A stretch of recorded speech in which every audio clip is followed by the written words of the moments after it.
आज से UP board के इम्तिहान शुरू हो गए। सीएम योगी ने इस मौके पर ट्वीट करके उन तमाम तलबा और तालिबात को मुबारकबाद पेश की। उन्होंने कहा, बगैर किसी कशीदगी के इम्तिहान दे तलबा, आपकी मेहनत यकीनन अच्छे नताइज देगी। मेरी नेक ख्वाहिशात आपके साथ।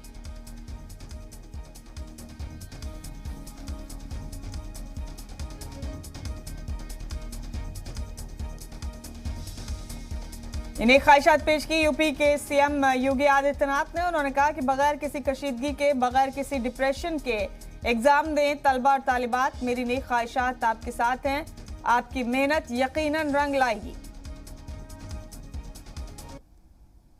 तो योगी आदित्यनाथ ने तलबा को मुबारकबाद पेश करते उनका हौसला बढ़ाया। सीएम ने ट्वीट किया, प्यारे तलबा, आज से यूपी बोर्ड की 10वीं और 12वीं क्लास के इम्तिहान शुरू हो रहे हैं। सभी इम्तिहानात देने वाले यकसुई के साथ बगैर किसी टेंशन के इम्तिहानात में शामिल हों। आपकी मेहनत यकीनी तौर पर समरावर होगा और बेहतर नताइज हासिल होंगे। मेरी नेक ख्वाहिशात आपके साथ।